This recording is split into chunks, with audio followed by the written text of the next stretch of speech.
Thank you. We come to item 10, the adoption of the draft Tupuna Maunga report. And if I can ask Dominic Wilson, Head of Co-Governance, to come to the table. Dominic, I'll ask you just to give an introduction to it, and Alf, maybe I'll ask you for a comment as a member. Josephine and Kathy also members of this authority, so please feel free to make a brief comment yourselves if there's something you want to add to it. Dominic. Nick. And Nick. So acknowledge Nick here, and thank you for your work too, Nick. Kia ora tātou. Look, I'll just speak to the report if that works well for the Mayor. The report's looking to the Council to agree to the draft Tupuna Maunga Authority Operational Plan and Summary. These documents have been adopted by the Authority itself, and if you agree, then the summary will be included in the Council's annual plan consultation process.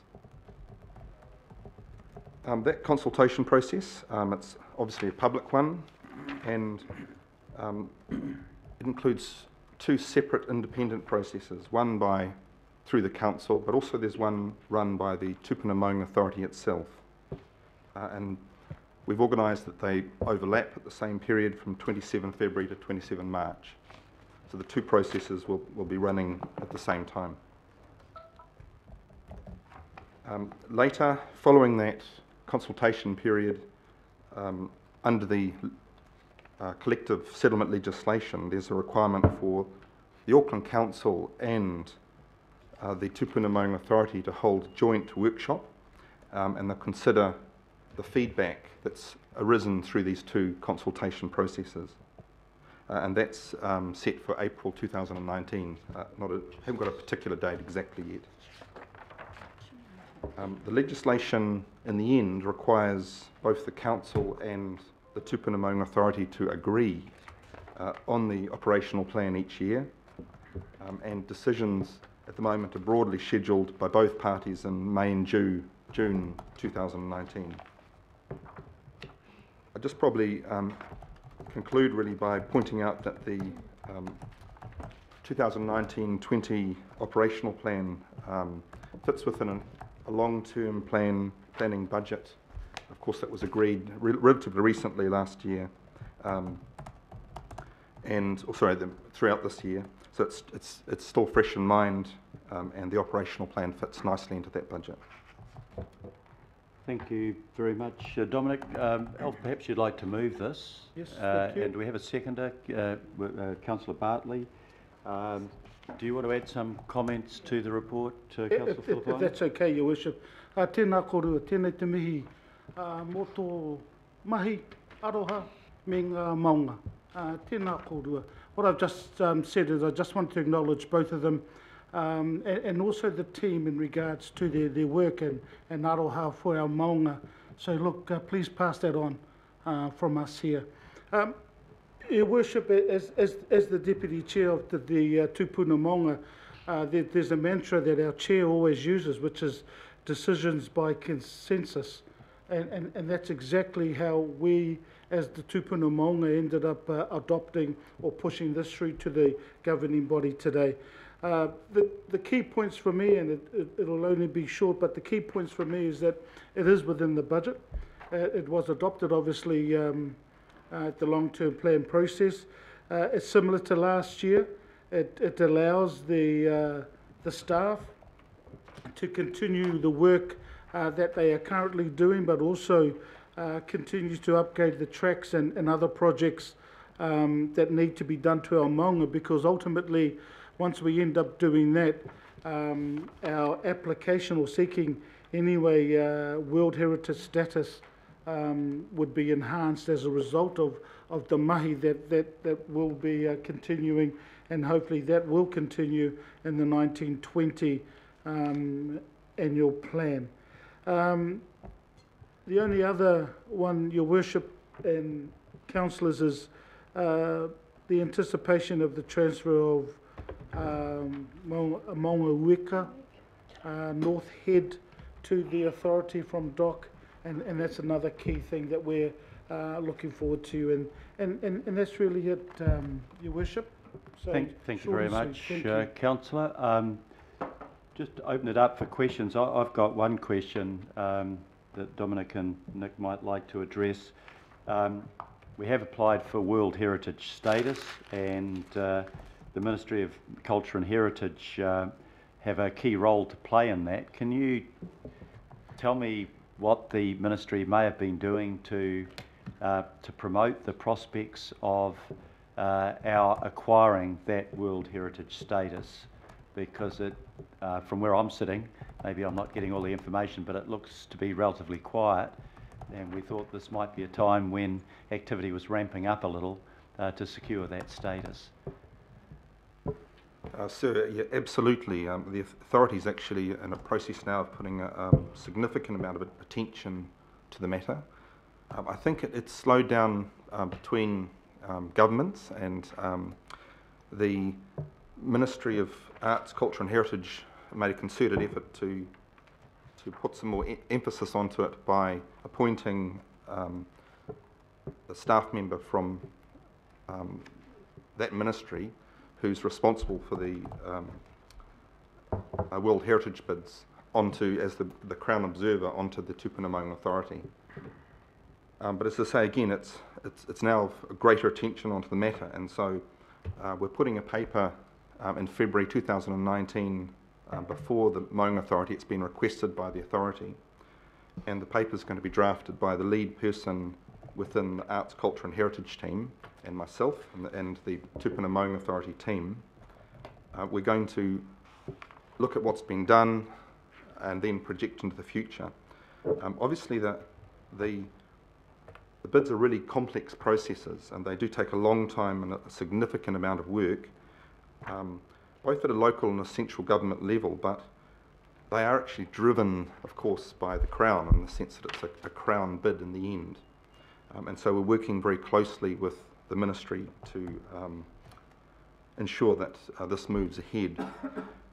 There's also a practical side to the bids, and that is you need to make a place that is worthy of the World Heritage status, not just in terms of its physical and cultural background, but also for people to come. And so it's been very amazing with the support of the parties in the co-governance arrangement that we're getting this work done on tracks and so forth in the next few years, because that practical work really also supports the ability to apply for such a bid as well, that you have good quality tracks that people can come to and the tourists can come to if they want to, as well as local people, of course. That practical side to it is seen as extremely important in terms of the bid. So really the answer is, Sir, that it's being ramped up in this year coming up. Thank you very much. And my first question is from Councillor Darby. Thank you, Mayor.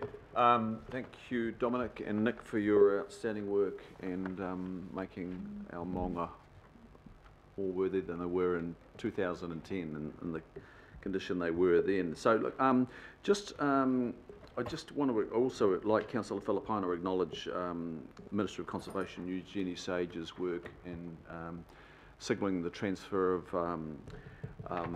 Maunga Wika, North Head. I'm mindful that Maunga Wika has got a grant coming through in that agreement. I think it's 409 or so for CapEx, 120,000 OpEx, and then there's some staffing hours that could be converted to cash as well. At this stage, I understand it's a little bit too early to understand all that detail and the actual asset condition, but I note from your report there are 507 assets on Maunga Wika, which is a country mile ahead of any other maunga in terms of its complexity, and we know there are tunnels there. Getting to my question, the America's Cup is going to be the grandstand for 10 and 20,000 people at a time, looking out over at least 4 of the now confirmed 6 courses. Courses 5 and 6 are actually backstop courses anyway. Are you confident, and I really do want an answer here, and I know it's difficult, but are you confident that Mangawika is going to be ready to be the grandstand for the America's Cup? So, thank you for your question, Councillor. First of all, just to note that the transfer hasn't actually happened yet. Yeah. So obviously we're in a sort of holding pattern with regards to that until the actual transfer of Mangawika to the Tupuna Maunga Authority occurs. You're right that there is a grant of 409,000. That doesn't necessarily mean it all goes on capital, but a lot of that money will be looking at ensuring that those structures that are historic, those 507 assets, are of a safe standard. To commit that to any deferred maintenance that may have occurred since the signing of the legislation. And we will also be looking at, as part of our standard, program of renewing tracks and the like, to do those up. But as far as the America's Cup goes, essentially we will be considering that, over the next year with regards to how that goes. But there is no particular thing in the budget for America's Cup. It's just really about renewing those tracks and making sure those assets are of a particular standard, high standard. Okay. So you will be signalling to us what the demands of the America's Cup are once you've digested how this CapEx and OpEx transfer, the capitalisation of the hours. Once you've got your head around that, you will be in a position to signal to us what the needs are to host the America's Cup on Mangawika.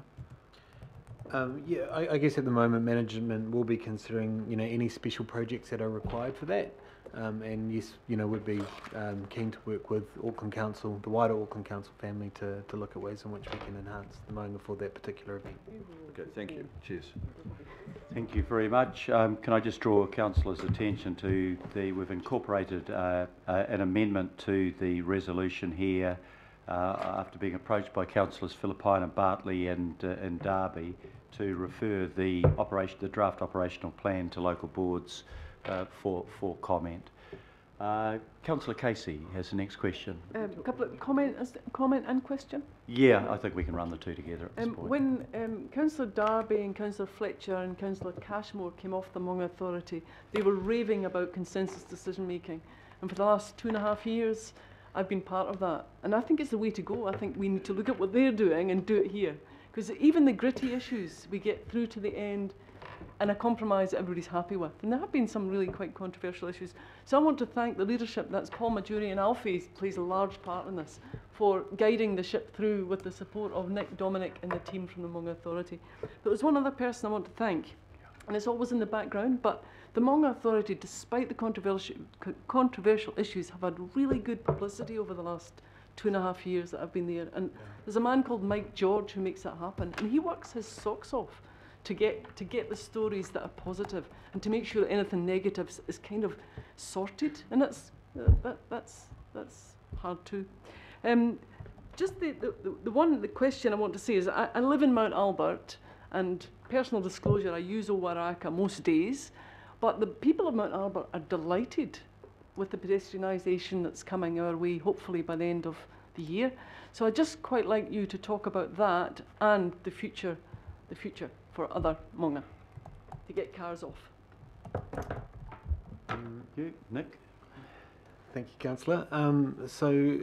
Yes, All Wairaka is essentially the last remaining project of ours with regards to making the Maunga vehicle free. So this calendar year we have made Pukitapapa, Pukiwiwi, Mount Roskill, Maunga Kiakia, One Tree Hill, Takarunga, Mount Victoria.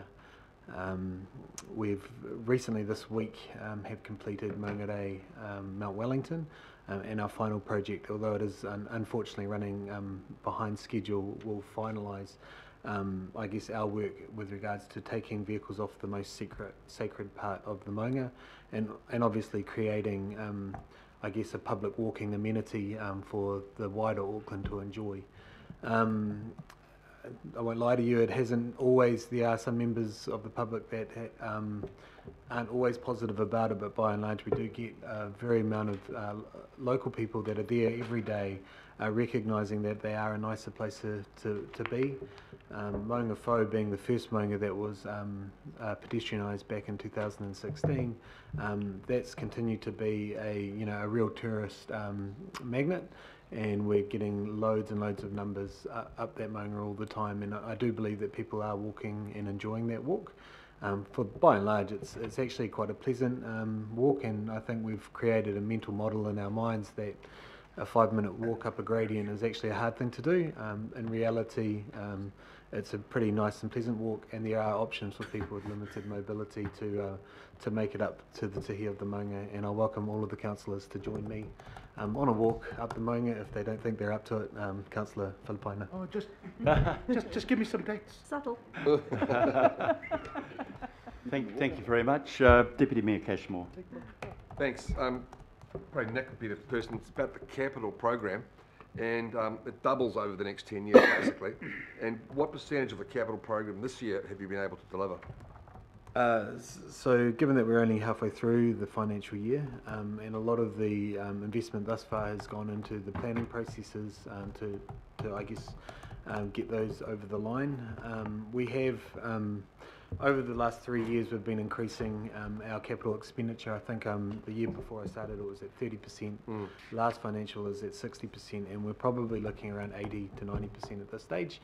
We do recognise that we are slower, and we're looking at that at a I guess a capacity issue, and looking at seeing if we can beef up our team with another half FTE to help us get through that wider program of work. So you're heading in the right direction. I remember my term in the Maunga, Mr Mayor, the delivering of the CapEx was a real problem. You've stepped it up. Obviously, you've gone from 30 to 80%, so it's heading in the right direction. That was the reason for my question, so thank you. Thank you very much. Councillor Lee. Thank you. Kia ora, gentlemen. I'd like to ask a question about Mangere Mountain, or Te Pane o Mataho, or Te Arupueru, as the choice may be. In terms of the OPEX and landscape, vegetation management, pest management perhaps, are there any plans to remove the very dominating pines on the north face of the Maunga? So I'll just cast the council's memory back to April this year, where we had that significant storm, and we did note a significant amount of damage to trees around the Maunga, as well as right across of Auckland. So we are looking at ways of which looking at unsafe trees and trees that detract from that archaeological landscape to look at managing those. With regards to Mangere Mountain, yes, there are plans in the near future to look at whether those trees can be removed safely without any damage to the archaeological landscape. So, yes, you are going to remove them? Yes. Thank you. Thank you very much. Councillor Hills. Thank you, Chair. And it's just a sort of comment. Wanted to thank you and your team, which are a fairly small team, for all the work you have to do across Tamaki. So just, I guess, first, a little apology on behalf of this small number of people who weren't nice to you and your team in Devonport. I think some of the racist comments and actions there were totally inappropriate and quite stressful on your team. But it is a tiny number of people, so, and I know you know that. The incredible change of Takaronga since the removing the cars has been amazing. You can go up there on a sunny day in the winter, and there's just tons of people up there that weren't up there before. Kids running up and down the road, which you absolutely couldn't do before. And I think, yeah, there's a good change. And I spoke to the young man with his motorised wheelchair and his mother, who say that now he is free to get up there himself when he could never do that before safely. And for me, that is a pretty awesome thing. And the people who've chosen to drive up, because they cannot say that the process has been really, really easy for them, getting the barrier arm open within a couple minutes of phoning, which is pretty good service as well. So yeah, just want to thank you and the team, and even down to the Kura Art Space, the Wharitoi. I know that was a concern for the community at first, and would they still have access and all that kind of thing. And the blessing that morning was pretty phenomenal, and to have all your, most of the team there that morning, and all the community coming together, I think it's huge respect to you and the team. So thank you so much. Thank you, Councillor. Councillor Chris Fletcher. Well, thank you, Your Worship. I've got a comment and a question that I'd actually like to put. I think that this is a wonderful set of recommendations that we will confirm today, and I want to congratulate everyone involved. But I'd like to take it back a few years to the start-up of the Mangere Authority, and at the time, along with Councillor Cashmore and Councillor Darby, the privilege that Len Brown, as then Mayor, gave us of actually being responsible for the governance for that start-up, and just the principles that were negotiated at that time. I have a passionate belief that majority-based decision-making might be good, but it doesn't always win the argument, and it was put in what was a few really interesting meetings that Paul Majuri and I had, that we would work from consensus-based decision-making. And I think it really has been, if you look at the issues such as taking the cars off Mangawhau, we knew that there were going to be issues. I know some were sceptical about my view, which was we had to deal with people with disabilities and elderly and vulnerable, but I actually think that model of consensus-based decision-making allowed us to get to that point and to negotiate some pretty rocky areas. So while I'm not involved now, I watch with interest, and I can see that you have continued that legacy, and I thank you sincerely for it. The question that I have for you is with the Mountain Green Archery, and I do have to put on the table that I have conflict on this. I'm patron of that organisation. I just wonder where that matter is at in terms of their relocation. Thank you, Point of Councillor, order, for your Mr. question. Chairman. I think there might be a conflict of interest, and you're the patron of that club. Yes, and I've declared that. Yeah. But you can't then ask a question then. That's why you declare an interest through the chair. Well, maybe I can solve this by asking the question, because I was also approached by that particular group. So if I can ask that question where it's at, I think they've had a final renewal of lease, but maybe you could clarify, Nick. So essentially, there is one more round of renewal within their lease. So they do have another renewal coming up next year. We've enjoyed good relations thus far. I've met personally with Mountain Green and discussed with them their lease and the framework that the Tupuna Mangere Authority use for applying leases. By and large, it's been a positive conversation. I'm not the decision maker by any means, but with regards to the process, that's where it's at. Great, thank you very much. Councillor Darby. Just following up on my questions, and thanks, Mayor. My questions are against a background of knowing Mangawhika pretty well, and I know there is an incredible liability up there, and I do again acknowledge the Minister of Conservation, who I wrote to asking for her to broker the impasse there was between council. It wasn't with the Mangere Authority, it was the council and the government, and she did so. And we struck I think, a very good deal. But look, I think once the budget is understood, or once the budget is transferred, we will probably, very likely, realise that there is more to be spent. At that time, we didn't know the America's Cup was shaping up really. We were probably fixated with all the works downtown, the several $100 million downtown. But I guess what I want to stress, Mr. Mayor, is that Mangawhika, after the Auckland Museum, is the second most visited site for tourists in Auckland. Take the city centre out, and then it's the museum, and then it's Mangawhika. And I think it's just under 500,000 visitors a year. When the America's Cup comes, we're going to have 10 and 20,000 there. That's an incredible load on that maunga, and we need to be ready for that. And while we've addressed the quite considerable capital spend downtown to meet the core requirements of the America's Cup. I think we are going to have to look afield in the coming year or so and look at what else the America's Cup touches on in our communities. I think Takapuna is, with its Hurstmere Road upgrade, is going to be ready, and with the support of this council, the regeneration, the new public square, it's going to be ready. But I don't believe Mangawika is going to be ready, even with this transfer of budget. It is going to be a grandstand for a heaving number of people barracking for their boat. So in the year ahead, I'm taking this opportunity to signal that I do expect, as North Shore Ward Council, along with Councillor Hills, to make that maunga ready for the America's Cup. Yep. I think that's a valid point, and I'm sure that you'll be having direct bilateral liaison with the authority around that. Last question, Yep, last comment. Yep, just the last one. Sorry, Your Worship. It's just Okay. the 16th of February next year is Love Your Maunga and be at Mangere Mountain. So 16th of February. That's good. That's an that's it. advertisement, Love Your and that's Mountain at Love Mangere Your Mountain. Maunga. Very Mangere good. Mountain. It's been moved and seconded. All those in favour, please say aye. Aye. To the contrary, no. Carried. Thank you very much, gentlemen. Have a great Christmas, and thank you very much for your work during the year. Much appreciated. And you get Elf up that, I will. that tihi. Yep. Right. Moving right on. Item number